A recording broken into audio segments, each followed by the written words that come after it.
हरिशरणम। समुद्र में सारी नदियाँ अपना पानी उड़ेलती रहती हैं। इससे समुद्र बढ़ता नहीं है, बदलता नहीं। इसी तरह आत्मज्ञानी के मन में चिंताओं की नदियाँ प्रवेश करती रहती हैं, पर वो उसके मन रूपी समुद्र को चंचल नहीं कर पाती, अशांत रहता है। आत्मज्ञानी के मन में भी चिंताएं होती हैं, लेकिन उसे चंचल नहीं कर पाती। समुद्र नदियों से कैसे बचा रह जाता है? क्योंकि समुद्र में विस्तार भी है और गहराई भी है, इसीलिए बचा रह जाता है। नदी की धारा समुद्र के आगे मिलती है, समुद्र की सतह तक पहुंच पाती है, लेकिन समुद्र के पास अथाह गहराई है, नदी की धारा वहां तक पहुंच ही नहीं पाती। इसी प्रकार ज्ञानी का मन बचा रह जाता है। आत्मज्ञानी का मन आत्मा की गहराई के संपर्क में है। चिंताएं भी आती हैं, लेकिन छोटी चीज बन जाती है। ठीक उसी तरह जैसे समुद्र के लिए नदी चाहे जितनी बड़ी हो, हमारे लिए वो नदी बड़ी हो सकती है, लेकिन समुद्र के लिए तो कुछ भी नहीं है, छोटी है।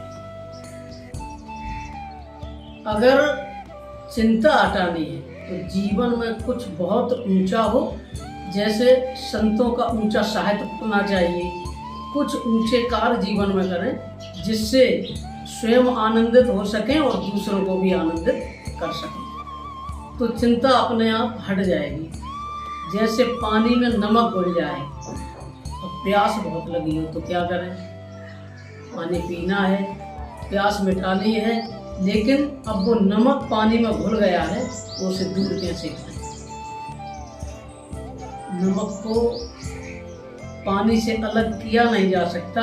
इसलिए अगर प्यास बुझानी है, पानी पीना है, तो उसमें पानी की मात्रा और ज़्यादा होनी चाहिए। तो नमक को हटाया भी नहीं गया और पानी ज़्यादा मात्रा में मिला के उस पानी को पीकर प्यास भी बुझा दी गई।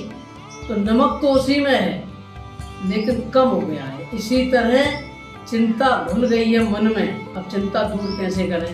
तो चिंता को दूर करने के लिए जीवन में कुछ बहुत बड़ा लाना है, जिसके सामने चिंता छोटी चीज बन जाए। ऐसे हटती है चिंता। चिंता को नहीं हटा सकते, कृष्ण को बढ़ा सकते हैं, राम को बढ़ा सकते हैं। कृष्ण के सामने चिंता छोटी हो जाएगी, अपनी समस्याएं छोटी हो जाएंगी। संतों ने इसी बात को समझाते हुए बहुत सुंदर सूत्र बताया। प्रेम करूं तो राम से करूंगा, दुख सहूंगा तो राम के लिए सहूंगा, और चिंता भी करूंगा तो राम की करूंगा, मोह भी करूंगा तो राम के लिए करूंगा। संतों ने स्वीकारा कि चिंता तो होगी, मोह, भय, डर सब कुछ होगा, लेकिन जो भी ये सब होगा उसे मैं ईश्वर से जोड़ दूंगा, राम से जोड़ दूंगा। जैसे थोड़े से नमक को बहुत ज्यादा पानी में जोड़ दिया है तो जल पीने के योग्य हो गया, इसी तरह से चिंता, भय, मोह, डर सब कुछ रहेगा, लेकिन इन सबके साथ अगर राम को जोड़ दिया तो उसके बाद ये सारी चिंताएं, सारी समस्याएं छोटी हो गई। जो आज के आध्यात्मिक लोग हैं वो कह रहे हैं कि चिंता हटानी है, लेकिन राम को जीवन में नहीं लाना है। तो ये बिल्कुल नहीं हो पाएगा, ये असंभव है। ठीक वैसे जैसे कोई कहे कि नमक को हटाना है, लेकिन पानी मिलाना नहीं है, ये नहीं हो पाएगा। अगर आपके जीवन में राम नहीं है, कृष्ण नहीं है, तो क्रोध, मोह, भय, चिंता ये बहुत भारी चीज बनी रहेगी, और ये किसी के भी जीवन से जाते नहीं है।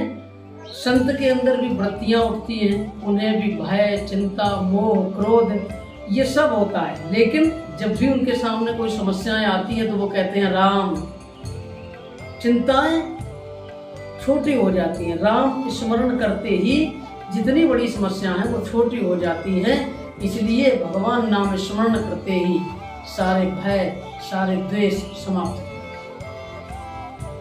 कोई ऐसा व्यक्ति जो ये कहे कि मुझे ना तो कृष्ण से मतलब है, ना राम से मतलब है, ना अध्यात्म से, और मैं बहुत सुखी हूँ, तो समझ लेना ये व्यक्ति या तो बेहोश है या बेईमान है, जो ये कहे मुझे भगवान से मतलब नहीं और मैं सुखी हूँ।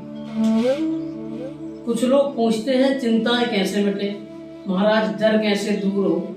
अरे ये मत पूछो कि चिंताएं कैसे हटें, डर कैसे दूर हो, बस ये पूछो कि जीवन में राम को और कृष्ण को कैसे बढ़ाएं, जीवन में रामत्व कैसे बढ़े, कृष्णत्व कैसे बढ़े, और हम आत्मस्थ कैसे हो। डर, चिंता, मोह का कोई डायरेक्ट समाधान नहीं है कि कोई ये कह दे कि हम चिंता मिटा देंगे, डर मिटा देंगे।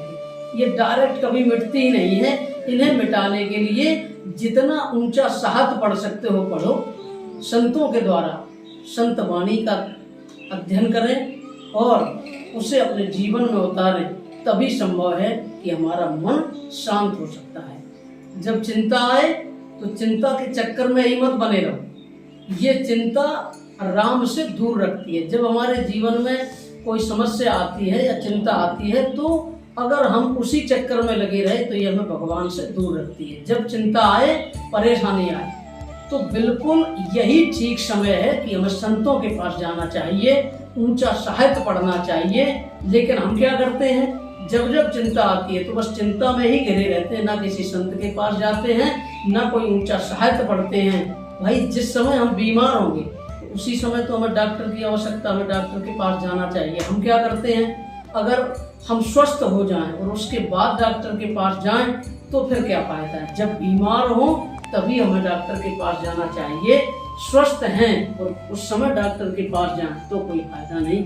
इसी तरह से चिंता, द्वेष, डर हमारे अंदर है, उसी समय हमें किसी सच्चे संत सद्गुरु के सानिध्य में जाना चाहिए और वहाँ से हमें जो आशीर्वाद प्राप्त होगा, जो हमें मार्गदर्शन मिलेगा, वो हमारे जीवन को ऊंचाइयों की ओर ले जाएगा।